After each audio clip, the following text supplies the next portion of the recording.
विद्यार्थी मित्रांनो, आज आपण ॲडजस्टमेंट पाहणार आहोत. तर पहिली ॲडजस्टमेंट दिली आपल्याला आउटस्टँडिंग एक्सपेन्सेस. आता यातल्या 4-5 ॲडजस्टमेंट आहेत या टॉपिकमधल्या, त्या फायनल अकाउंटसारख्या सेम आहेत. आउटस्टँडिंग एक्सपेन्सेस ही पण आपली फायनल अकाउंटमध्ये होती. तर ॲडजस्टमेंट्स म्हणायचं आणि 1 नंबर नाव टाकायचं आउटस्टँडिंग एक्सपेन्सेस. हे तिथं वहीत लिहून काढायचं बघा, अंडरलाईन केलेलं. Outstanding expenses are expenses which are unpaid, म्हणजे जो खर्च दिलेला नाही तो म्हणजे आउटस्टँडिंग एक्सपेन्सेस. मग आउटस्टँडिंग एक्सपेन्सेस तर या टॉपिकमध्ये एक लक्षात ठेवायचं, चालू वर्षाचा खर्च आहे का आणि चालू वर्षाचं इन्कम आहे का हे त्या ॲडजस्टमेंटला विचारायचं. जर चालू वर्षाचं असेल तर ॲड करायचं आणि चालू वर्षाचं नसेल तर लेस करायचं, खर्च असो अगर उत्पन्न असो. मग आउटस्टँडिंग काय होतं, एक्सपेन्सेस चालू वर्षाचा खर्च आहे म्हणून पहिला इफेक्ट काय होतो, त्याच्यामध्ये ॲड होतो आणि ते पैसे आपण दिलेले नसतात म्हणून लायबिलिटी साईडला त्याचा सेकंड इफेक्ट होत असतो. बघा, अंडरलाईन कशाला केली आपण, आउटस्टँडिंग एक्सपेन्सेस. त्यानंतर सेकंड ॲडजस्टमेंट आहे प्रीपेड एक्सपेन्सेस. सेकंड नंबर टाकायचा. Prepaid expenses are the expenses which are paid in advance. Prepaid expenses म्हणजे काय, जो खर्च ॲडव्हान्समध्ये पेड केलेला असतो. मग तो चालू वर्षाचा इन्कम खर्च असेल का, चालू वर्षाचा खर्च नाही म्हणून लेस करायचा आणि त्या पार्टीकडून आपल्याला पैसे येणार असतात म्हणून बॅलन्स शीटच्या असेटला. सेम फायनल अकाउंटमधल्यासारखी ॲडजस्टमेंट आहे. ही 3 नंबर पण फायनल अकाउंटमधल्यासारखी आहे. ॲक्रुड इन्कम किंवा आउटस्टँडिंग इन्कम, त्याचा अर्थ दिला आहे. The income which is earned during the year but it has not been received during the year. म्हणजे ते चालू वर्षाचं इन्कम आहे पण चालू वर्षात ते मिळालेलं नाही. चालू वर्षाचं इन्कम आहे का नाही, आहे म्हटलं की त्याच्यात काय झालं पाहिजे, ॲड. पण मिळालं आहे का, नाही, येणं आहे म्हणून बॅलन्स शीटच्या असेट साईडला नोंदवायचं. त्यानंतर इन्कम रिसिव्ड इन ॲडव्हान्स किंवा प्री रिसिव्ड इन्कम, ही पण फायनल अकाउंटमधल्यासारखी आहे. Sometimes income is received during the year, म्हणजे काही वेळेला आपल्याला इन्कम चालू वर्षामध्ये मिळालं असतं. Which is actually related to the next year, पण ते कुठल्या वर्षाचं असतं तर नेक्स्ट इयरशी संबंधित असतं. It is income received but not earned, म्हणजे ते काय, चालू वर्षात आपल्याला इन्कम मिळाले पण त्या आपलं चालू वर्षाचं इन्कम नाही, चालू वर्षात मिळालेलं नाही पण पैसे मात्र मिळाले. मग आहे का चालू वर्षाचं इन्कम, नाही म्हटलं की काय करायचं, लेस करायचं. दुसऱ्याकडून ॲडव्हान्समध्ये मिळाले ते पैसे आपण देणं लागतो म्हणून लायबिलिटी साईडला त्याची नोंद करायची आहे. त्यानंतर subscription received in advance and outstanding subscription. काय म्हटलं आहे, subscription is a revenue income of not for profit concern. Not for profit कन्सर्नचं ते काय आहे तर एक रेव्हेन्यू इन्कम आहे, वारंवार मिळणारं इन्कम आहे. Subscription may be given periodically, ठराविक कालावधीनंतर सबस्क्रिप्शन वर्गणीही दिली जाऊ शकते. All members have to pay subscription regularly, सगळ्याच मेंबर्सना सबस्क्रिप्शन रेग्युलरली द्यावं लागतं. It is credited to income and expenditure account, income expenditure अकाउंटच्या क्रेडिट साईडला ते नोंदवायचं असतं. आता इन्कम एक्सपेंडिचर अकाउंट म्हणतो तेव्हा त्याची डेबिट साईड म्हणजे ही एक्सपेंडिचर असते आणि क्रेडिट साईड म्हणजे इन्कमची असते. मग हे काय आहे तर इन्कम आहे म्हणून सबस्क्रिप्शनची नोंद कुठेकडं इन्कम साईडला होत असते.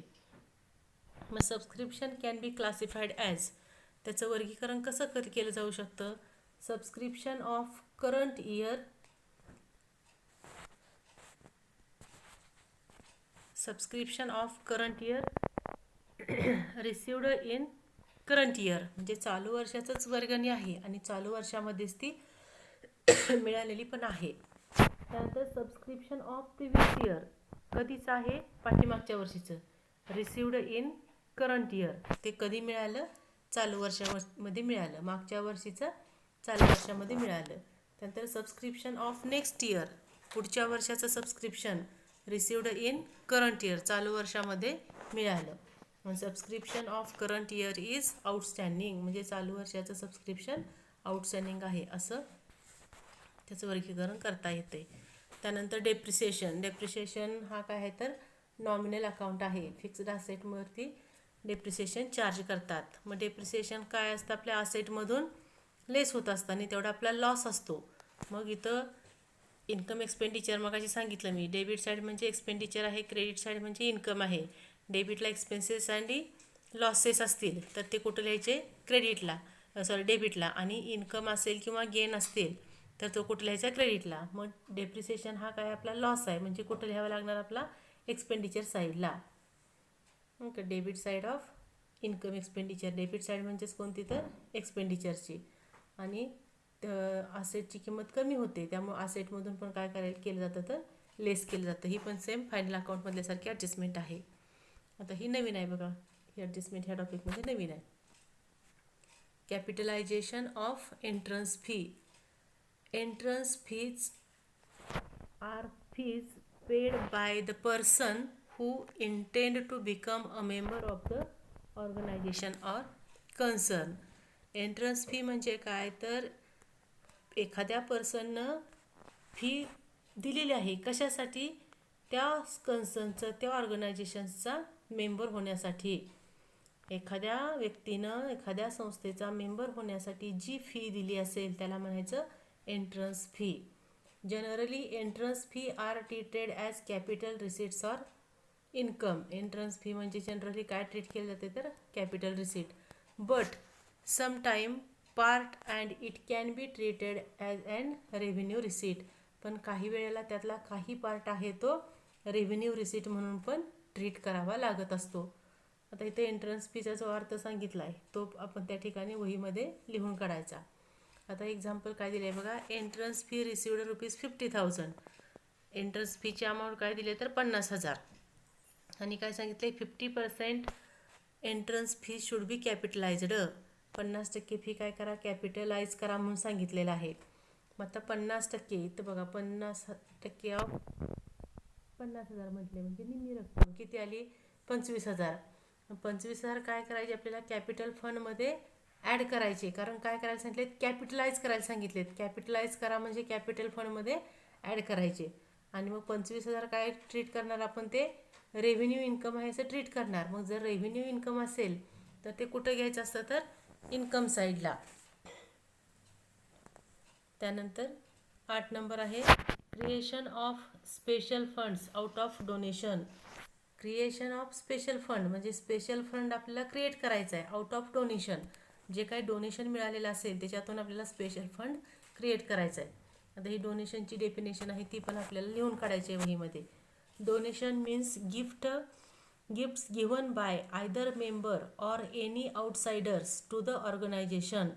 म्हणजे गिफ्ट दिलेले आहे कोणी, त्या ऑर्गनायझेशनच्या मेंबरनी किंवा आउटसाइडरनी त्या ऑर्गनायझेशनला जी काही गिफ्ट दिली असेल त्याला म्हणायचं डोनेशन. मग डोनेशन हे 2 टाईप्स असतं, एक म्हणजे जनरल डोनेशन, दुसरं म्हणजे स्पेसिफिक डोनेशन. आता जनरल डोनेशन हे रेव्हेन्यू इन्कम आहे असं ट्रीट केलं जातं आणि त्यामुळे ते इन्कम साईडला नोंदवायचं असतं. कारण ह्या जनरल डोनेशनला कोणतीही अट दिलेली नसते, म्हणजे ह्याच कारणासाठी ते डोनेशन वापरा, त्याच कारणासाठी वापरा असे कोणतीही अट त्या ठिकाणी घातलेली नसते. म्हणून ते काय झालं तर रेव्हेन्यू इन्कम आहे असं ट्रीट करायचं. म्हणजे फक्त डोनेशन शब्द आला तर ते जनरल डोनेशन म्हणायचं. ते कुठं दाखवायचं तर इन्कम एक्सपेंडिचरच्या इन्कम साईडला. आणि आता स्पेसिफिक डोनेशन हे स्पेसिफिक पर्पजसाठी असतं. त्या डोनरनं देत असताना म्हणजे ते डोनेशन देत असताना त्यानं त्याचा वापर सांगितलेला असतो की ह्याच कारणासाठी हे पैसे वापरा. बघा काय दिले, the donor specifies the purpose of utilising the amount of donated by him. म्हणजे त्यानं जी काय अमाऊंट डोनेट केलेली आहे ती अमाऊंट कोणत्या कारणासाठी, कोणत्या पर्पजसाठी वापरायचं हे त्या ठिकाणी मेन्शन केलेलं असतं. आता फॉर एक्झाम्पल दिले, donation for building fund, donation for prize fund, donation for sports tournament. म्हणजे हे काय झालं स्पेसिफिक. त्या डोनेशन या शब्दाच्या जोडीला काहीतरी एक दुसरा शब्द आलेला आहे बघा. डोनेशन फॉर इथं बिल्डिंग फंड आला, इथं डोनेशन फॉर प्राइज फंड, इथं डोनेशन फॉर स्पोर्ट्स टुर्नामेंट्स. म्हणजे त्या ठराविक कारणासाठी जर बिल्डिंग फंडसाठी डोनेशन मिळालं तर त्या बिल्डिंगच्या बांधकामासाठीच ते पैसे वापरायचे. इथं प्राइज फंड मिळाला तर प्राइज देण्यासाठीच ते डोनेशनची रक्कम यूज करायची आहे. म्हणजे हे ठराविक कारणासाठी डोनेशन असतं. एक्स्ट्रा इन्फॉर्मेशन त्याच्यासोबत आलेली असते, स्पेशल पर्पज आलेला असतो, त्याला म्हणायचं स्पेसिफिक डोनेशन. मग असं जर स्पेसिफिक डोनेशन असेल तर ते आपल्याला लायबिलिटी साईडला नोंदवायचं असतं. म्हणजे जनरल डोनेशन असेल तर इन्कम साईडला आणि स्पेसिफिक डोनेशन असेल तर लायबिलिटी साईडला. जनरल डोनेशन रेव्हेन्यू इन्कम आहे म्हणून इन्कम साईडला आणि स्पेसिफिक डोनेशन कुठं तर लायबिलिटी साईडला. त्यानंतर स्टॉक ऑफ स्टेशनरी. स्टेशनरी हा काय आहे तर खर्च आहे. आता स्टेशनरी चालू वर्षामध्ये किती वापरली म्हणजे कंझ्युम केली हे आपल्याला फाइंड आउट करायचं असतं. म्हणजे स्टेशनरी कंझ्युम्ड ही अमाऊंट आपल्याला काढायची आहे. मग आपला व्यवसाय सुरू आहे तर त्या व्यवसायामध्ये पाठीमागच्या वर्षीचं काहीतरी स्टेशनरी शिल्लक असू शकते. त्याला काय म्हणायचं ओपनिंग स्टॉक ऑफ स्टेशनरी. आता हा पार्ट कुठे येणार आहे आपल्या एक्सपेंडिचरला, कारण स्टेशनरी काय आहे सांगितलं आहे एक्सपेंडिचर. एक्सपेंडिचर साईडला स्टेशनरी कंझ्युम्ड असं आपलं हेडिंग येणार आहे. मग त्याच्यामध्ये पहिल्यांदा काय येणार ओपनिंग स्टॉक. हा ओपनिंग बॅलन्स शीटच्या असेटला दिलेला असू शकतो किंवा ॲडजस्टमेंटमध्ये दिलेला असतो. त्याच्यामध्ये add purchase of stationery during the year म्हणजे चालू वर्षामध्ये किती स्टेशनरी आपण खरेदी केली हा आयटम आहे 2 नंबरचा. तो आपल्याला पेमेंट साईडला दिला असतो. जे रिसिट पेमेंट अकाउंट दिलेलं असतं त्याच्या पेमेंट साईडला स्टेशनरीची अमाऊंट ही दिलेली असते. ती अमाऊंट आपण घ्यायची. ज्यात ॲड आउटस्टँडिंग स्टेशनरी बिल म्हणजे चालू वर्षातली खरेदी आहे पण आपण पैसे दिलेले नाहीत. हे आपल्याला इन्फॉर्मेशन कुठे असणार आहे तर ॲडजस्टमेंटमध्ये असणार आहे. ते काय करायचे ॲड करायचे. आणि लेस क्लोजिंग स्टॉक ऑफ स्टेशनरी. आता क्लोजिंग स्टॉक ऑफ स्टेशनरी हा पण आयटम आपल्याला ॲडजस्टमेंटमध्ये दिलेला असतो. तो त्याच्यातून लेस करून मग आपल्याला चालू वर्षामध्ये किती आपण स्टेशनरी वापरलेली आहे याचा इफेक्ट दाखवायचा आहे. आता ही जी स्टॉक ऑफ स्टेशनरी आहे ही ॲडजस्टमेंटचे 2 इफेक्ट होणार आहेत. इथं स्टेशनरीमधून काय झालं ते लेस झालं आणि दुसरा इफेक्ट बॅलन्स शीटच्या असेट साईडला क्लोजिंग स्टॉक ऑफ स्टेशनरी. आणि आउटस्टँडिंग हे मगाच्यासारखंच आहे. आउटस्टँडिंग एक्सपेन्सेसमध्ये जाणार हे ॲड करून लायबिलिटीला. या पद्धतीनं या आउटस्टँडिंगचा इफेक्ट होणार आहे. खाली काय म्हणले stationery consumed is debited to income expenditure account and closing stock and stationery will be shown on the asset side of balance sheet. आता मी जे सांगितलं त्या पद्धतीनं. त्यानंतर same treatment to be given for sports material consumed medicines or drugs. म्हणजे ही जी आत्ता मी ही सांगितलं तुम्हाला इथून इथपर्यंत पार्ट ओपनिंग स्टॉक घ्यायचा, परचेसेस ॲड करायचे, आउटस्टँडिंग असेल करंट इयरचं ॲड करायचं, क्लोजिंग स्टॉक असेल तर लेस करायचं. मग आलं काय आपलं स्टेशनरी कंझ्युम्ड. तसं जसं स्टेशनरीच्या ठिकाणी स्पोर्ट्स मटेरियलचं नाव येऊ शकतं, मेडिसिन्सचं नाव येऊ शकतं, ड्रग्जचं नाव येऊ शकतं. सगळी प्रोसिजर त्या ठिकाणी तशी सेम करायची आहे. त्यानंतर ओपनिंग बॅलन्सेस ऑफ असेट्स आणि ओपनिंग बॅलन्सेस ऑफ लायबिलिटी. आता जर आपल्याला ओपनिंग बॅलन्स शीट दिली असेल, क्लोजिंग बॅलन्स शीट आपल्याला प्रिपेअर करायची असते. ओपनिंग बॅलन्स शीट दिली असेल तर त्या बॅलन्स शीटचे ओपनिंग बॅलन्सेस आहेत म्हणजे असेट्सचे बॅलन्सेस आणि लायबिलिटीचे बॅलन्सेस हे करंट इयरमध्ये आहे असे पुढं कंटिन्यू होणार आहे. कारण जर ओपनिंग 1 एप्रिलला किंवा 31 मार्चला, आता 31 मार्च 2002 आणि 1 एप्रिल 2002 म्हणजे एका दिवसाचा फरक आहे फक्त, बरोबर. म्हणजे ही गेल्या वर्षीची क्लोजिंग ती चालू वर्षाचं ओपनिंग बॅलन्स होणार आहेत.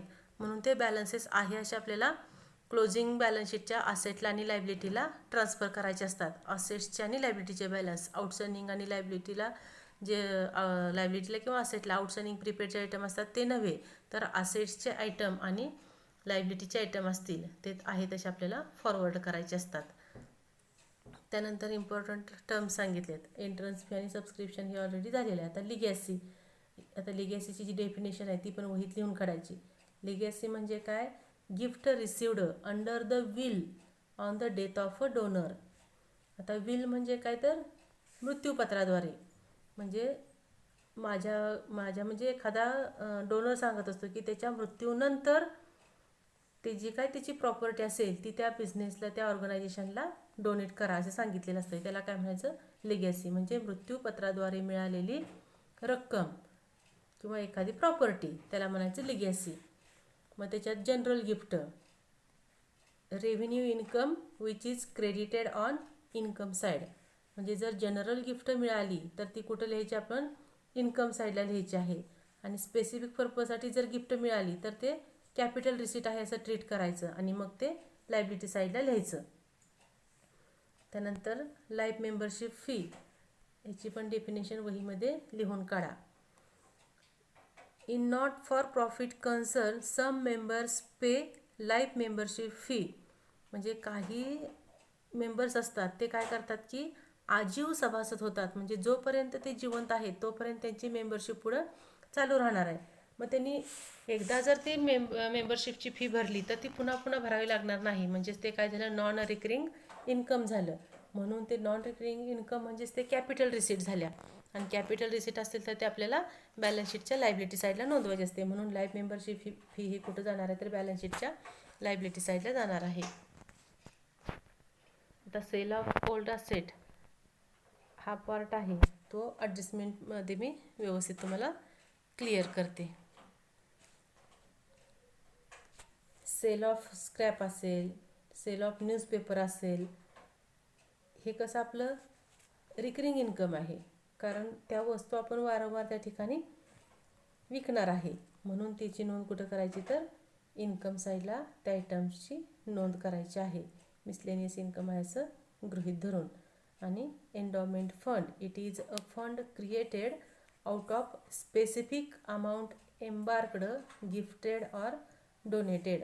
म्हणजे स्पेसिफिक पर्पजसाठी जी काय अमाऊंट दिलेली असेल त्याच्यामधून हा फंड क्रिएट केला जातो. The income of this fund is a specific income. हे कसलं आहे तर स्पेसिफिक इन्कम आहे. त्याच कारणासाठी ते आपल्याला वापरावं लागणार आहे. म्हणून याची नोंद कुठं करायची तर लायबिलिटी साईडला याची नोंद करायची आहे. बघा या पद्धतीनं आज जो पार्ट तुम्हाला वहीत लिहायला सांगितला आहे तो सगळा लिहून काढा.